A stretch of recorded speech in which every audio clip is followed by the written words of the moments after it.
Hello, welcome to today's video where we will be discussing my favorite romance books or just some good romance books that I think you should read around Valentine's Day. So without further ado, let's get into it because Callie, I'm filming.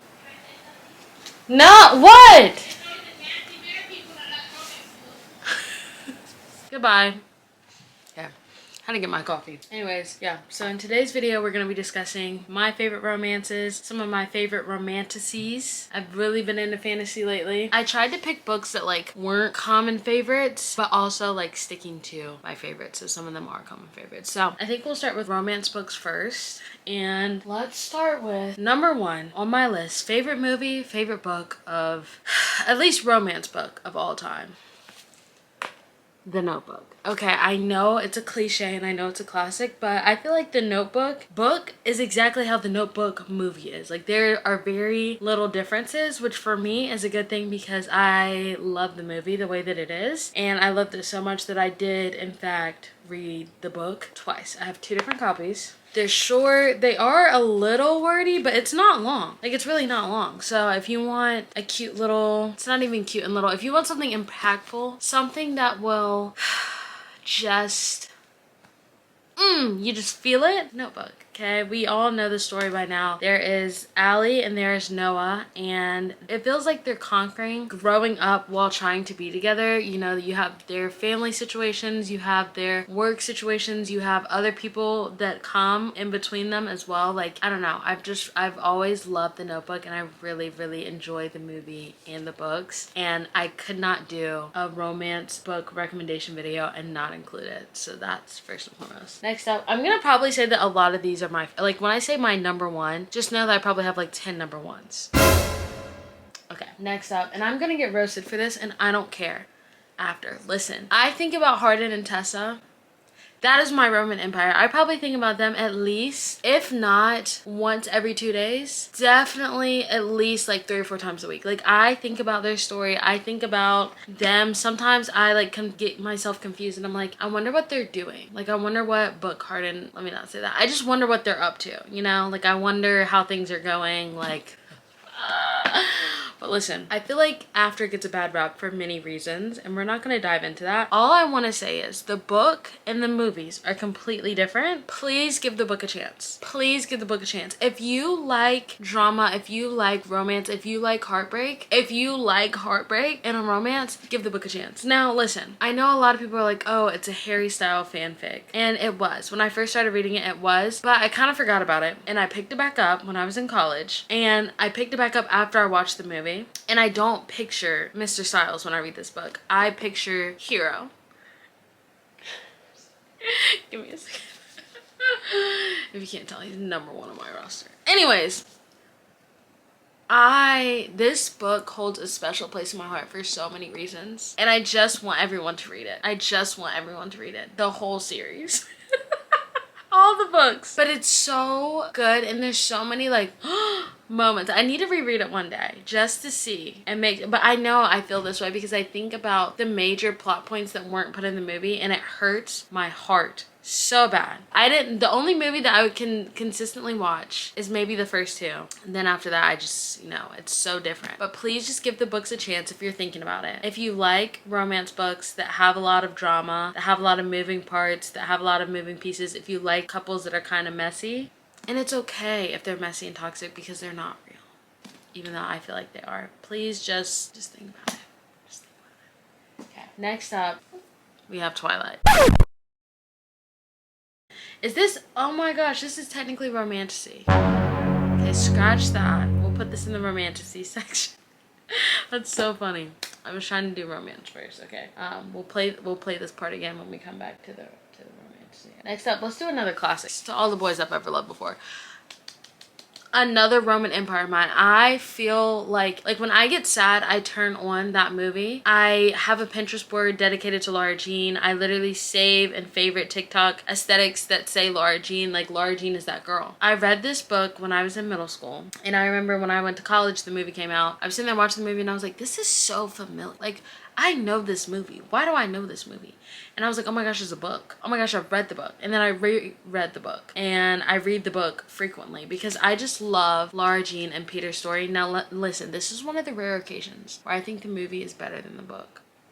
Listen, they actually explain one of a big like plot holes that I felt in the book where I was like, how do we know what happened? They kind of explain it in the second movie. So I don't think that you could go wrong if you just want to watch the movie. But if you're a reader, and you are because you clicked on this video, read this book around Valentine's Day. If you're feeling lovey-dovey, read this book. It's so cute. I mean, it has everything that you can need in it. A girl who is a hopeless romantic, pining, love letters, a guy who falls first who doesn't even realize that he falls first, like trials and tribulations. I just love Lara Jean. And I really think one of the key things to finding a good book in general, but a good romance book, being able to identify with the female main character, and I do for Lara Jean, just like I do with Tessa, okay?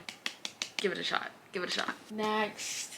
Okay, this is my favorite Bridgerton storyline that I've read thus far, and I'm so excited for season 3. So yes, it is Colin and Penelope's story. I was so excited for their story after ending season 2, and like I watched this girl's TikTok. I can't remember her name, but the way that she sold that TikTok video, she sold this book. She sold their plotline, and she didn't lie. Okay, I went and got the book. I read it. I ate it up immediately. Friends to lovers, pining, making up for mistakes. If you love a good friends to not friends to lovers, this is for you. This is for you. If you've watched Bridgerton, which I feel like most people have, you know about Colin and Penelope. You know that they're besties for the resties, but something happens at the end of season 2. Let's just say a lot is in the air, okay? A lot is in the air. That's how I went into this book. I read the second book before this, actually. I can't remember if that one had anything like leading up to this one. I'm sure it did, but I don't know. If I like Penelope because she's a girl who's living in this time where women are expected to be one thing and rely on men to provide everything for them, and she goes out and she does her own thing, and she's successful with it, but she doesn't let that stop her from still wanting to be with Colin. And you know, I have a lot of issues with Colin, okay? He is just hey, how could you not know? How could you not know? Anyways, he had a lot of making up to do, and that was one of my favorite parts of this book. So if you like a good pining, you like a good friends to lovers, I just like how he had to grovel for her, to be honest. So if you like that, read this book. This is one of my favorite. I don't think that, I mean, I haven't read the other ones besides like the ones that come before this, but I just don't see how it could get better than this. Maybe one of the younger siblings is gonna get me, but like this, I really enjoyed this book. And like I kind of just read it because I was impatient. Well, I read it because of the girl's TikTok, and I was impatient because season 3 it's still not out. And I read this a while ago. I don't know. I just wasn't expecting it. Like, she sold the TikTok, but you know, sometimes I've had plenty of TikToks that like I've clicked on and then I didn't like the book. I was kind of going into this thinking that it was just going to be like a 2 or 3 stars. It wasn't. I think I gave it a 4 stars, if not more. I really enjoyed it, and I think about their love story often. Next. Now this is controversial, okay? Listen, I don't know what it is about Mr. Harper and Stella that I enjoyed. I literally read through the other 3 books to get to this book. And let me tell you, the 3rd book was painfully not my thing. And I suffered through all those pages to get to this. And it didn't disappoint. One, I think I liked their dynamic between each other. I think that I like how he just did so much for her. And like, don't get me wrong, I didn't like the third act breakup. I don't think I'm ever gonna really like those in romance books. It is what it is. If I give a romance book 5 stars, then that's probably what was done or executed very well in my opinion. I just think that most of them are like dumb reasons. In this book, that is the one complaint that I have. I felt like their main issue that they had was just not my favorite. But aside from that, I enjoyed every romantic gesture that Christian Harper did for Stella, okay? Every single one. And how could she not know? How could she not know? Oh my gosh. I love this book. Maybe, I feel like you could probably read it without reading all the other ones. I really do. But there are major like things that I feel like you need. It made me understand her, like Stella, a whole lot better and understand like their dynamic. And I feel like there's a lot of like end scenes in this book where all of the couples, so there's like Ava and Alex, Bridget and that's a good one too. Is it Ryson? I don't know how to say his name. and then Josh and whatever her name was. There's a lot of ending scenes with them in this book that I feel like if you tried to go back and read, like, you're gonna have spoilers, obviously, but I don't know. I really enjoyed this book. I really enjoyed Christian Harper pining after Stella. I will say that even though I didn't like the third act breakup, this one had a really good plot. Like, for a romance book, I was actually kind of like, oh my gosh. So did Alex and Ava, and I know that one's controversial, but I really enjoyed those two, like, plots aside from the romance. But this one I enjoyed the romance too. So, twisted lies. Next, and let's do Ali Hazelwood books. You already knew this was coming. The Love Hypothesis. I love this book, okay? It's no secret that I study science. And it's no secret that I like reading, and I like reading romance books, and this is everything that a girl could ask for. I really liked Olive and Adam. I just think that it's a cute book to read, but I really think that what sold it for me and what made it a good book was how he understood Olive. And I'm always going to love books where the guy like reads the girl really well. Like, I am obsessed with those. I am obsessed. Like obsessed. Like, that can make a 1-star turn into a 4-star real quick.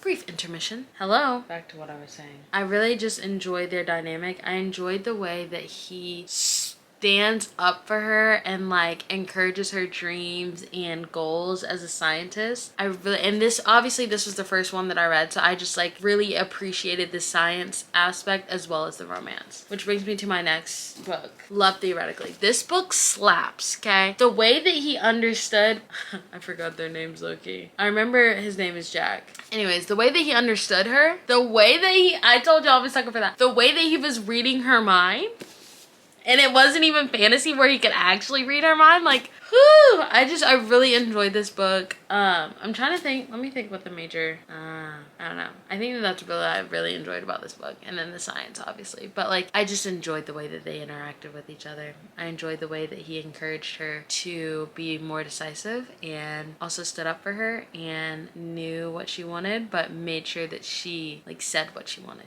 That makes sense. So it's so good. I before like I read this one, I didn't really like the other ones that I read, and I was kind of hesitant to buy this one, but I'm so happy that I bought this one because they're so good and just my favorites of the Ali Hazelwood books that she's written thus far. Okay, next we have, in my personal opinion, the #1 author of writing YA romances. You go ahead and say who you think it is, because we all know who I'm talking about. We're talking about Miss Lynn Painter. Better Than the Movies.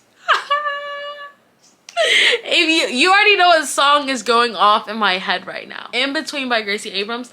I don't even know where to begin with this book. Wes and Liz just stole the show when it comes to YA romances. I think about them a lot. I really liked Liz's character. I really do. I love Wes, and I'm so nervous for the next book that's coming out, because what do you mean second chance? What do you mean? Like, I don't know. I really like the quotes at the beginning of each chapter that she had. This was kind of the first book that I read that did that. Look at the first one.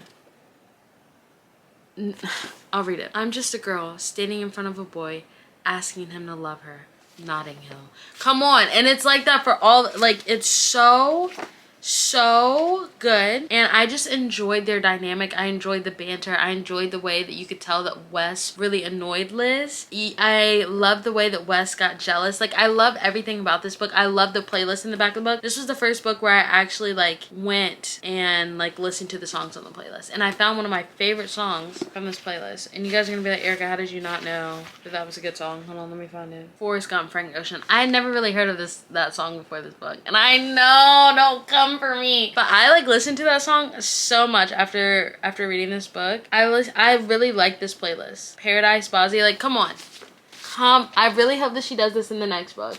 It's so good. Which brings me to my next one. This is the ultimate Valentine's Day book because it is based around Valentine's Day. I have 2 copies because this one's cute. Come on. But this is the one like I actually opened up and cracked open and read. This storyline, I'm gonna be honest with you guys, it's not my favorite. Like, the only reason I'm really recommending it is because it's a Valentine's Day book, but it's good. You know, I feel like it's really hard because Better Than the Movies was so good. And this was the next book that I read after Better Than the Movies. So I kind of went in with really high expectations, so maybe it's my own fault. That's why I don't really pay attention to like TikTok videos that talk about books too much, or like people over explaining.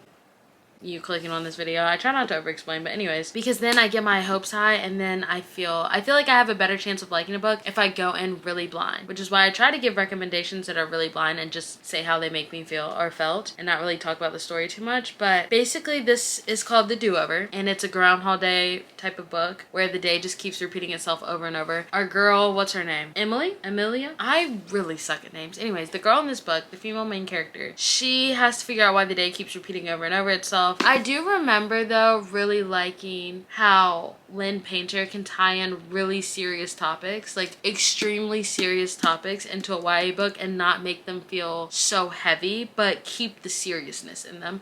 And this one has some serious stuff, so I would just look it up and just like check. But I think this is a really good book to read on Valentine's Day. It's short, it's cute, it's sweet, and I really like it. It is complex, and I think that that's what I like about it, because sometimes when you're reading romance books, I feel like it can be kind of repetitive to get like third act breakups that just don't make sense, or like plot lines where it's like not really a plot, like they're just getting together, if you know what I'm saying. This one is not that, so highly recommend for Valentine's Day and romance. So last but not least, for Lynn Painter, this is her new release, Betting on You. I included this because it's pink and it's cute. Okay, the storyline is very cute. Now, I wouldn't say that it's my favorite romance either, but I feel like I just have to include it in here because she does YA romances so well. Like if I were to read another author's YA romance, I know I wouldn't really like it, but Lynn Painter just has a way of tying really serious topics and issues that a lot of like younger people experience and like relating it in a way that I feel like you can understand at all ages, and it just makes you see the different topics that she's discussed in a different light. I don't know. I really liked Charlie and Bailey's little story. I liked their bets and stuff.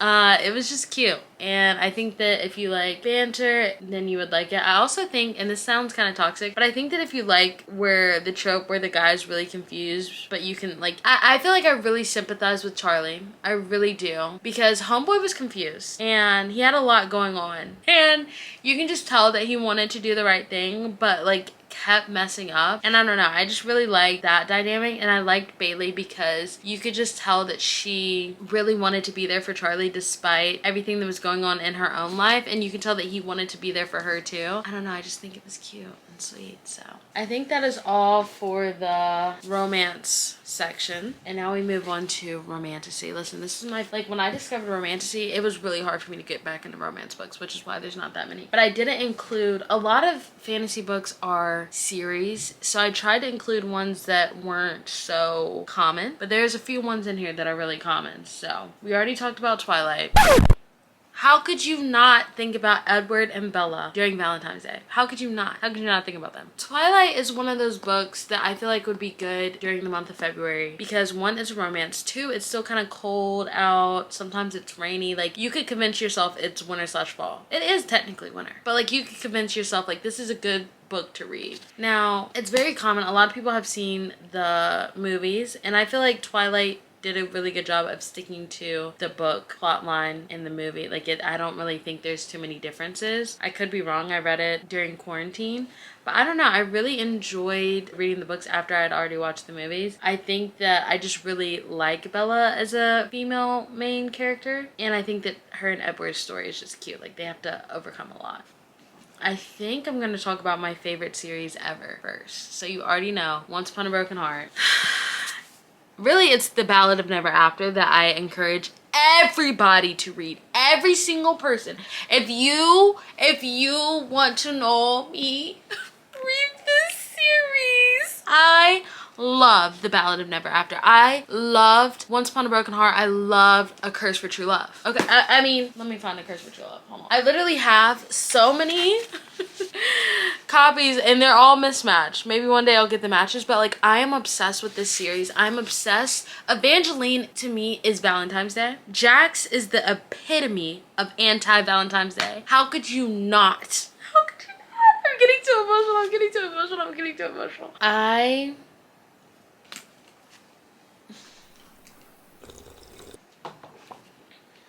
sorry. I love Evangeline with my whole heart. She is probably, it's probably Evangeline and then Tessa for my main female characters, and then Laura Jean. Like, I don't know, there's some other ones in there, but I really like, she has to be my #1 favorite female main character. Okay, I love everything about her. I love how much she loves love. I love how much she I'm like trying to like talk about it without spoiling it, but like, please, if you want a good romantasy series, even if you just pick up the first one, please. Once Upon a Broken Heart by Stephanie Garber is probably, it was my favorite book of 2023, and I didn't go into a slump afterwards, but I kind of just like, I couldn't imagine ever feeling this feeling again. It was the first book that I felt something for after after. Once Upon a Broken Heart, The Ballad of Never After, A Curse for True Love. I'm probably going to recommend that book for the rest of my days, honestly. I personally have not loved a book the way that I love that book. I absolutely adore everything about it. Read it for me. Honestly though, I really do love Evangeline. This is why my hair is red. I mean, I need to get it re-dyed because it's faded some, but like, I really think that's why I dyed my hair red. Okay, next. This one's a little different. Okay, I feel like it's different. We have Crush. This is about Grace, a girl who she finds out that, I don't even know how it begins. Honestly, I'm so deep into the series. It's about a girl who goes to this boarding school. For this one part, I accidentally said a spoiler, so I'm gonna say this instead. It's about a girl named Grace who goes to this boarding school, and I think that when she gets there, she knows that it's supernatural. Like, I think that she realizes that everybody is supernatural, or either she finds that out in the first few pages. So that's what I was trying to say here. I think that she just realizes everybody else is, or like maybe she realizes everybody else is once she gets there. Anyways, her parents pass away and she goes to stay with her uncle and her cousin. She falls in love with this boy named Jackson. That's all that I'll say about the story. It's so, I could give you spoilers, but like, there's so much that happens in this series. I'm still freaking confused. I'm not done with it, okay? But I had to include the first book just in case anybody wants to read it. But we're really gonna be oh wait, this isn't even the first book. I'm sorry, this is the second book. The first book is right here. Crave. Okay. I included these two books because they talk about my favorite romance story. One of them. I can't say too much because I literally will spoil it, but the banter between these two characters, out of this world. In this book, I literally was cackling, giggling. I was obsessed with these two characters' love story. Still am. And then I can't really explain what this book is, but you get more into that little section that goes on in this book. I'm not all the way done with it yet because, you know, life, but like, you can like see I'm over halfway. I need to finish it one day. I honestly love these characters' relationships. I need to finish the series. I think I'm on, let me see what book I'm on. I'm on Court. I'm like that much in, but they're just so thick and so long and so much happens. Like, nothing will be happening and then everything happens. Like, it's one of those books. It's one of those series. But like, I am obsessed with Grace and her love interest. I think about them like the way that was that the first experience that I had with banter in a fantasy? I really think it was. Like, I was like, what is this? I need more of this. Whatever this dynamic is, I need more. And I like to thank these two for that moment. I like to think they go through so much too, and like, it's not over. It's not over. I mean, I don't know if that's the final book that I have right there, but like, for me, it's not over. They're going to go through more. They are. So let me set this over here. I just really recommend these two books solely based on their love story. I really do. Okay, these are fan favorites. So this is why I saved these two for last, because I feel like, I'm not gonna say that if you haven't read these, you're living under a rock. I feel like a lot of people have read them. First up, we have the second book in Akatar. This is Akama. And everything about this book deserves the 5 stars that I gave it. Okay? The love story, the world building, plot, everything. Everything about this book, it deserves every single one of those stars that I gave it. And I can't really say that much about it other than this was one of those romantasy books where this was the first book where I was tricked and I was played. When it came to the romance, I was fully rooting for one male main character. And then when I read this book, I was like, how could I ever do that to him? I would personally like to say that I'm sorry. Personally, I am so sorry. And like when you read the first book, because it's so popular, when you read a court of thorn and roses, I can never say that name, a court of thorn and roses, I went into that book being like, why would anybody hate the main male character in that book? Like, he is lovely. I'm sorry. It just, I feel like everybody goes through it. And like, this is the amazing thing about it. Me saying that is not a spoiler, because you're going to fall in love with him. Sarah J Maas is so talented, she makes you fall in love with him. She makes you hate this one. And this is the first type of book I've ever read that before. I just feel like, and their love story is so, how could I not include this in this video? Like, I tried not to pick popular ones. Like, how could I not? Okay, it's so beautiful, it's so unique, he knows her, he understands her. They have the whole mind reading thing. Like I told y'all, like, that gets me. It gets me every single time.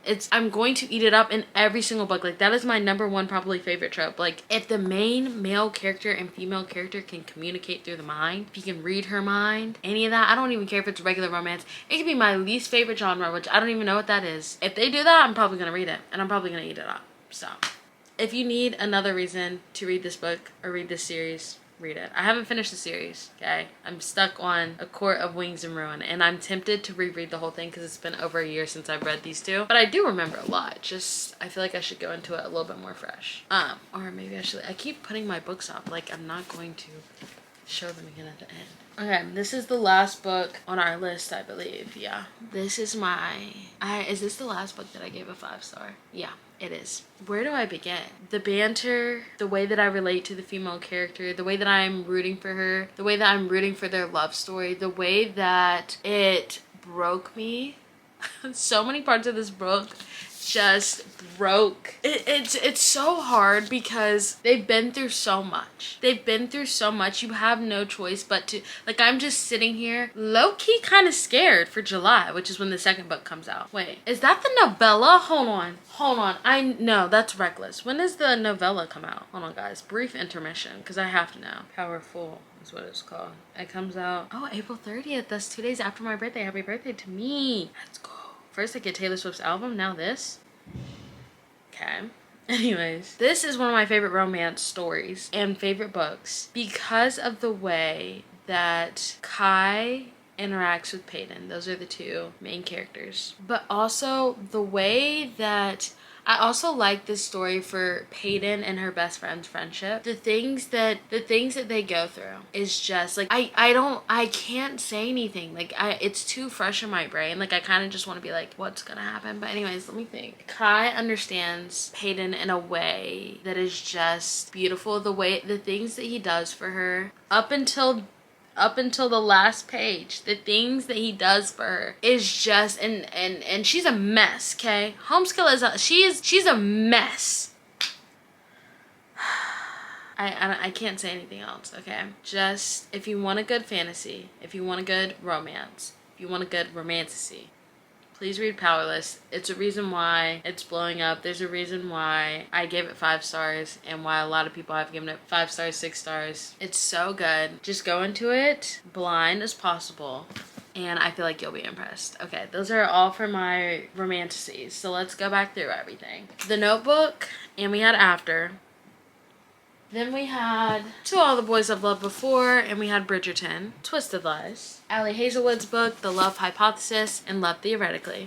Then we had Lynn Painter's book, Better Than the Movies, Betting on You, and then her ultimate Valentine's Day book, because it's placed on Valentine's Day, The Do-Over.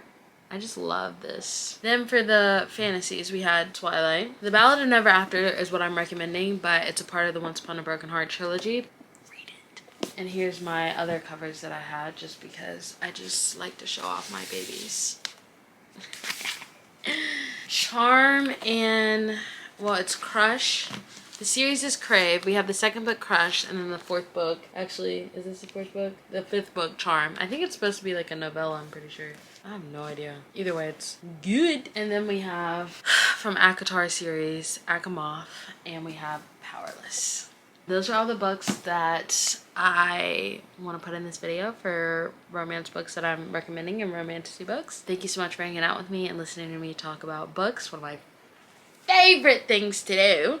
And if you have any good book recommendations based on things that I like, such as mind reading and connection between two characters, drop them in the comments below because I'm in my reading era, okay? I have another video that's coming out after this with some books that I read in February. I'm so excited for it to drop because I have so much to say about one book that I read in particular. I have not stopped thinking about it. I'm reading a book right now that is just, I ended on such a good part today and I have so much work to do. I don't know if I'm gonna be able to pick it back up today, and it's killing me slowly.